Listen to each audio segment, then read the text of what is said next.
This is NDTV.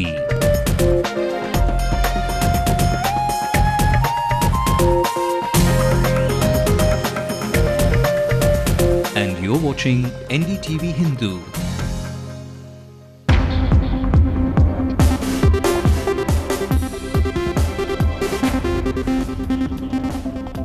Well, a very good evening and welcome to the show. Now, with the rejection of the bail plea of member of an MP, of a member of the former first family of Tamil Nadu, of the daughter of the former Chief Minister Kanimuri, today was yet another Black Friday for the DMK. And even as we saw the trigger being pressed this afternoon, what impact will the recoil have? Various critical questions have been raised. How will the DMK weather the storm? Will the DMK and the Congress see profit in a continued alliance? And the fate of A. Raja? To help us take a look at these questions from the vantage point of over 15 years of experience, I will be joined by NDTV Hindu's executive editor Sanjay Pinto. We'll get his take on today's dramatic developments in just a bit, but first, a look at the top stories. DMK MP Kanimuri sent to jail. Patiala court cites magnitude of crime for denying bail to Kanimuri. The main reason for rejecting the bail application is the seriousness of allegations, their involvement in the accepting a bribe, and it is apprehended that they may tamper with the evidence. I'm saddened by the court's ruling, says the former Chief Minister. Also claims the Congress-DMK alliance is strong.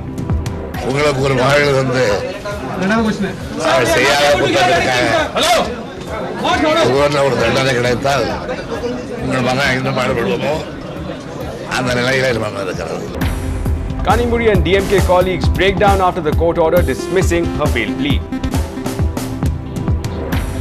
Restoring law and order is top on the agenda, says K. Ramanujam as he takes charge as the DGP. Rajnikant's health is improving by the day. Millions of fans pray for the superstar. He's our God actually. First of all, he's within us, within our family. So it's like our father, mother. So who's getting healed, we will pray to God, right?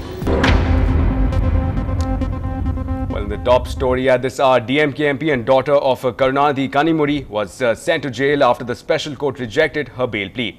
And in the latest, the chief of the DMK has responded to this almost crippling development. Denying reports of his travel to Delhi, he maintained that he was saddened by the court ruling. He, however, did express confidence into the DMK Congress combine. Now, earlier in the day, Justice O.P. Saini dismissed the impassioned cries by Kanimuri's lawyer, Ram Jethmalani, that she should be granted some relief as she's a woman. Now, the judge maintained that considering the magnitude of the alleged crime, available evidence and the possibility of manipulation of witnesses, it was only fitting to reject the bail plea. Now, meanwhile, the duo of Kanimuri and Sharad Kumar have been ordered to appear before the court again tomorrow at 10 a.m. Now, meanwhile, analysts are saying that putting the daughter of the former chief minister in the line of fire could have a serious impact on the political configuration of the state. But the Congress spokesperson Abhishek Manu Singhvi assured that the alliance was the same as before.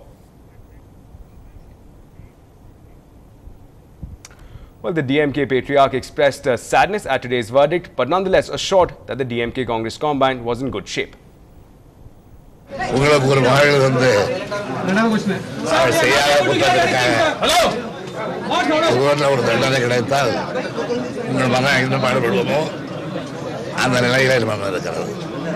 இப்போ அடுத்த முடிவு எப்படி sir? இப்போ கனிமொழியுடைய பெயிலுக்கு நீங்க மறுபடியும் higher கோர்ட்ல, Delhi high கோர்ட்ல apply பண்ணுவீங்களா?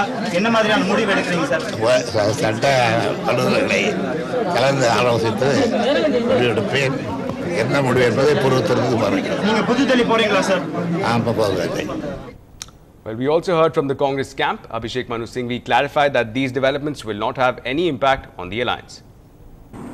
I don't think it's necessary for a political party to comment upon ongoing judicial proceedings involving the merits of individual cases. This is a matter between the accused person concerned, the relevant court and the lawyers concerned. All parties have legal rights and recourse to appropriate appellate remedies, and it is certainly not in any manner for the Congress to comment upon. You can rest assured that this being an individual matter between investigative agencies and accused persons, there is absolutely no connection with or impact on the alliance which continues, as we had said earlier, as before. And well, and more reactions coming in. Our senior correspondent Peer Mohammed caught up with the AIADMK leader Para Karupaya as he reacted sharply on Kanimuri's arrest. The 2G scam had an impact on Tamil Nadu elections. Now the arrest of Kanimuri will have an impact on Tamil Nadu politics. We are now joined by AIADMK leader and MLA Para Karupaya to talk about the impact of Kanimuri's arrest in 2G scam case. Sir, can you talk about the AIADMK's role in the whole issue? Because the political will came after Amma's insistence on... Amma's interview to a TV channel had given the political will to the central government to act against the Karunanidhi's family. That is one thing. Second thing, Amma insisted on widening the list of the culprits to Karunanidhi family's last members, including Tayalammal. Tayalammal is now considered just a witness. Her name should be included in the charge sheet because she enjoys the corrupt wealth. Then she should be punished also. That is Amma's view. And because of Amma's insistence on arresting Kanimuri, she had been arrested. Now, critical developments these, and the magnitude of that can be made out by the sense of reactions coming in from different quarters. And of course, to take a look at it from a vantage point, we have with us our executive editor, Sanjay Pinto, who's joining us. Good evening, sir. First up, I'd ask you this question. How much of a setback is this for the DMK? We saw only last Friday, we saw the poll verdict, a hammering they received courtesy of the Tamil Nadu voters. And this Friday, we have another setback courtesy of denial of bail for Kanimuri. I think it's a double whammy for the DMK at this stage. Karunanidhi has every reason to be a worried man. But if you look at how this 2G case has really sort of panned out, you will notice that the DMK has progressively lost ground. First, A. Raja had to tender his resignation. Then he was arrested. Then a charge sheet was filed naming both Kanimuri and Dayalu Ammal. Then, of course, prior to which, of course, they were both interrogated. Then the charge sheet was filed naming only Kanimuri, I beg your pardon. And now, of course, Kanimuri has been denied bail and has had to go to, the Tihar jail. So, progressively, the DMK seems to have been put on the back foot by the Congress, because obviously this relationship is not quite what it was in the first in UPA 1. Absolutely. Let me ask you another question here. Now, the 2G was, this vote was touted as the vote against corruption, with the 2G being at the epicenter. How damaging is 2G turning out to be for the DMK, not only the party, but also the first family in this case? Well, I think the 2G scam initially haunted the party in the run-up to the elections, and at elections it hurt the party, and now it's really hit the family, first family, very hard. Initially, the DMK sought to sort of play down the possible impact of the 2G scam, saying that it's only at urban centers that they would probably be hit hard. But if the elections are any indication, that was not to be really. And even now it's come to, their door in more ways than one.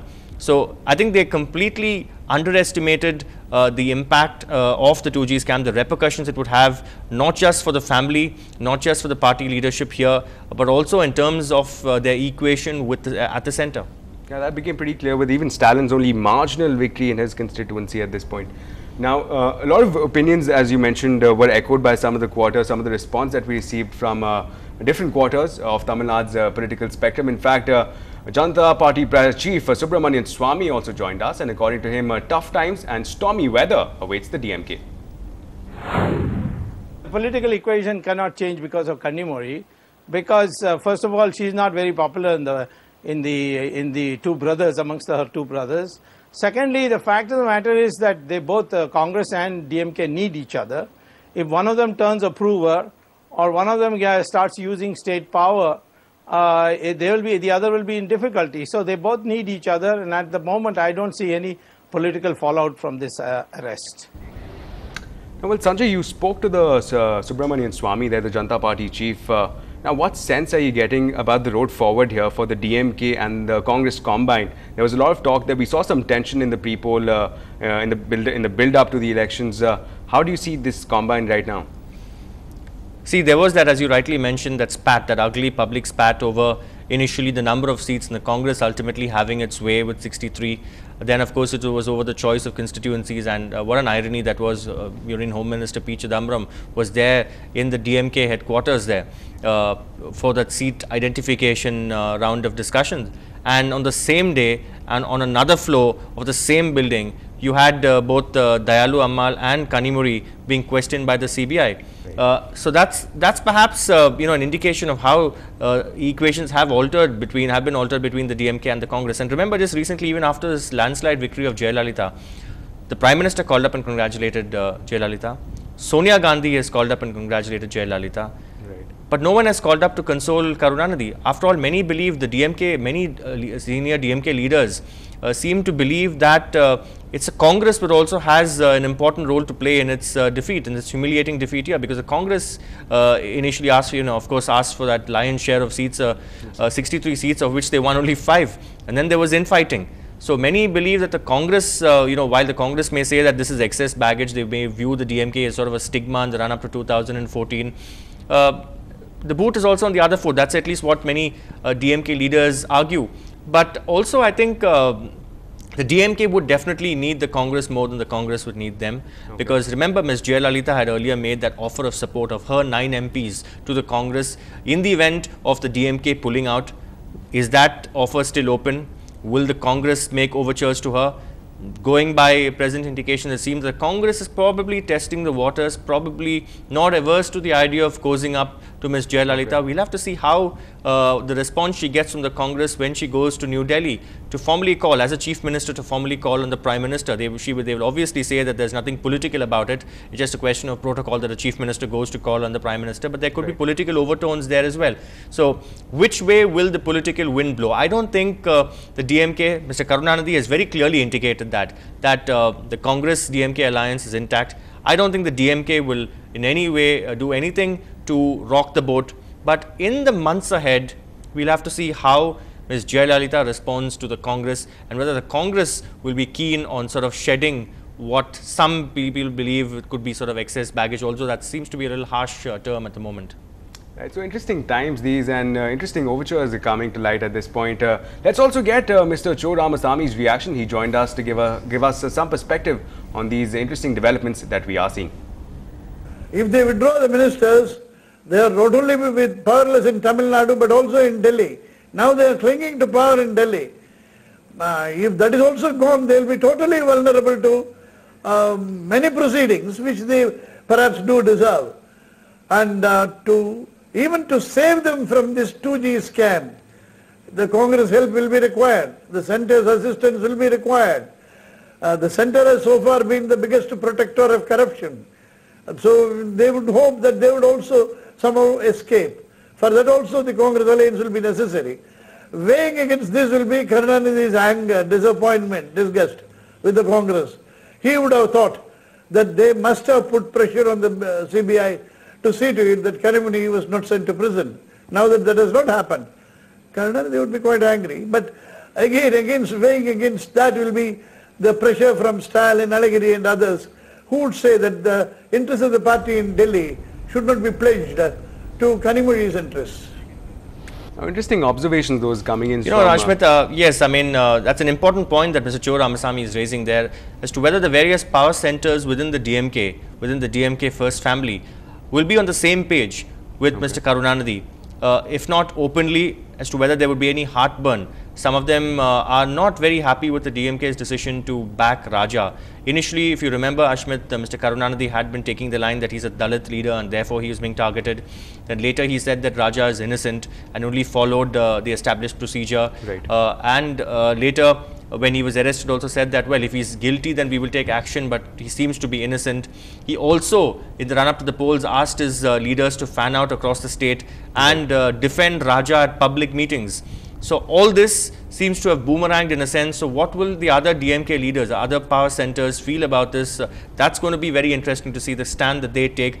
There's that crucial meeting that they say they're going to, they have not fixed a date really. Right. But at the moment, I don't think the DMK really has too many, I don't think they have political options at this stage. They have a legal option, of course, you know, which of course is to file that appeal against the rejection of this bail in the High Court. Also, Mr. Cho Ramasamy made a couple of points there. This so-called protective veneer, this immunity or insurance cover against, let's say, the IDMK here by being in the center. That insurance cover didn't work in 2001 when Mr. Karunanidhi was arrested and they were part of the then NDA government. That insurance cover didn't work with their central ministers, and both Murusuli Maran and T.R. Balu were arrested. Right. So, of course, they were later on released. There was pressure from the NDA government as well. And so, we'll have to really wait and see how this, what shape this really takes in the days ahead. And as far as the Congress helping the DMK in any way, remember this is a case that is monitored directly by the Supreme Court. Even if you have a very friendly ally, the Supreme Court is not going to take things lightly, and they will definitely pull up the CBI if the CBI shows any leniency or seen to be showing any leniency towards any of the accused. Right, so the Supreme Court, as you correctly pointed out, has been reasonably proactive as far as this case is concerned. But you made an interesting point there about A. Raja. Now, he's been out of the limelight for some time now. Now that this the 2G scam has hit too close to comfort for Karunanidhi, where it has hit the first family, you think A. Raja could perhaps be sidelined in the scheme of things as DMK takes it forward? That's a very interesting question, Ashwin, because guess what? They've already done that in the courts. They've already, in fact, distanced themselves from A. Raja legally when they said that, look, Kanimuri is in no way involved in this. Mr. Ram Jethmalani, apart from taking the line that she's a woman and invoking section 437 of the Criminal Procedure Code, saying that she should be shown mercy. I remember those words which he used. He said, it's a legal right, even if it's not a legal right, even if you don't grant her that legal right, give it to her as a reward for her motherhood and the fact that she's a woman and the dignified presence she has maintained. Something that even the judge actually mentioned, Judge O.P. Saini mentioned that, you know, her dignified presence in the court, I couldn't really help her because legally on merit, I couldn't have enlarged her on bail. But the DMK is already, in a sense, many saw that as a sort of betrayal of A. Raja, that they almost did a foxtrot there, they kind of did a U-turn with Raja, just to save Kanimuri. Now that may not go down too well with at least Raja's faction within the party. And remember, another very interesting point, in assembly segments in Perambalur, Raja's, the DMK didn't do too badly. So there are a lot of contradictions even with regard to the election results and the so-called impact of 2G Ashmit. It's interesting times these as far as these different permutations, combinations are concerned. A final question at this point will of course be the road forward for the DMK. As you mentioned that they have very limited political options, especially since they were hammered out of shape in the last elections. And of course this is being termed as a double whammy for the DMK. So what are the options that the DMK is constantly looking at? I think as of now, the lawyers also went into a huddle with the DMK chief at CIT Colony, Kanimuri's residence there, along with MK Stalin and other senior leaders. Alagiri, we are told, is on the way back from Madurai. I think he would have landed in Chennai. We'll try and wait. Maybe in the next bulletin we'll have an update on that. I think right now it's only to put all their energy into that appeal in the High Court against the rejection of a bail, to try and see that something can be done. That's going to be crucial for them. If they can get Kanimuri out of the Tihar jail, then that will be some sort of a partial moral victory for them, some sort of redemption. But otherwise, it's going to be very difficult for them because, as I said earlier, political options seem to have dried up for them. Exactly. Political options have dried up at this point. But speaking of Kanimuri, now she's been in the limelight. People have been talking about political permutations, combinations. What about Kanimuri as a person? Now, having followed the Tamil Nadu political landscape for over a decade and a half now, you've interacted with Kanimuri on several occasions. How would she be taking it as a person? You've known her as a person. So how would things be shaping out for her? Well, one feels sorry for Kanimuri that what she's going through, but then at the end of the day, the law must take its course. We don't want to prejudge any issue, let the courts decide whether someone is guilty or not. But as a person, Kanimuri has always come across as somebody who's very friendly, who's soft-spoken, who has no false airs, who's very down to earth and simple and humble, always willing to help others, to lend a ear. So, to that extent, Kanimuri will get sympathy, not just very popular among journalists also in Tamil Nadu, I must say, because you know, Kanimuri would be that, you know, the face of the party when it comes to getting English sound bites for TV channels as well. Also the link between the media, the English media, and Mr. Karunanidhi. Right. So that extent, I think she will get sympathy because of the kind of person she is, not known to throw her weight around. But I think her proximity to A. Raja, and of course, many say that Kanimuri was, you know, should have actually remained the literary heir of Karunanidhi. Okay. She got into politics. She almost made it as a minister after her election to the Rajya Sabha. But many say that was perhaps a Waterloo, proximity to A. Raja and this whole 2G scheme. Otherwise, she had a fairly clean track record. Right, so that's the picture that we're getting. Thanks a lot, Sanjay. It was great talking to you and to get a sense of insight and, of course, perspective on this one developing story, which, of course, also another point, Mr. Karunanidhi actually said that he was not going to Delhi, but we also have reports that there is a booking in his name for a flight at 8 o'clock out of Chennai. So whether that's just a matter of abundant caution in case he changes his mind, or whether he's really going to Delhi, because remember, Ashmit, he said earlier that he wanted to be in Delhi in the court by his daughter's side, right. By Kanimuri's side in the court during the bail hearing. She in fact had advised him not to go. He's known to have a lot of affection for his daughter.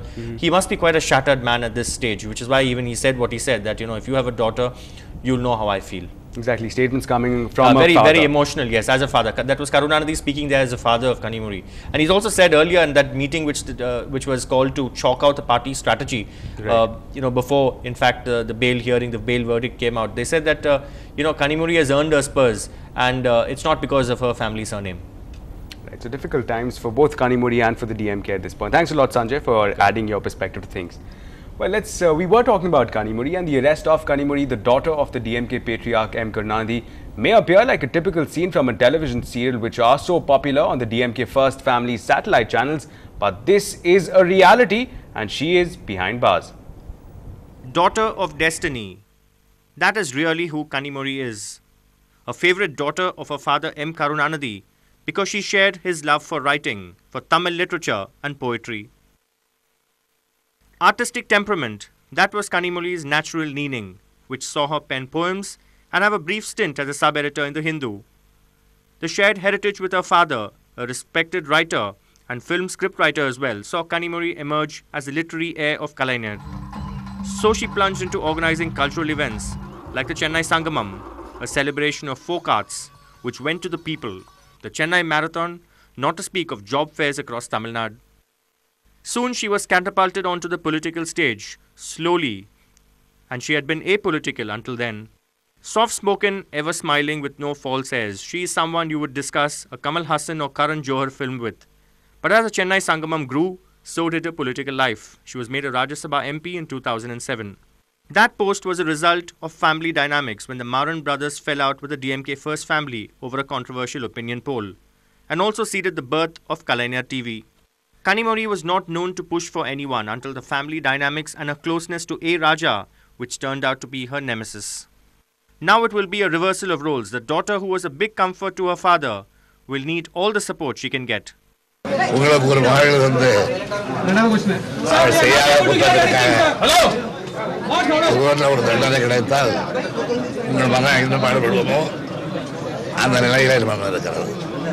From a poet, a literary heir of her father Karunanidhi, to a Rajya Sabha MP, a co-conspirator in a corruption case and now an inmate of Tihar jail, Kanimuri's fall has been as dramatic as her rise. With Bama Ravi in Chennai, Sanjay Pinto, NDTV. Well, time now to slip into a short break. We'll be back on the other side with more news and updates.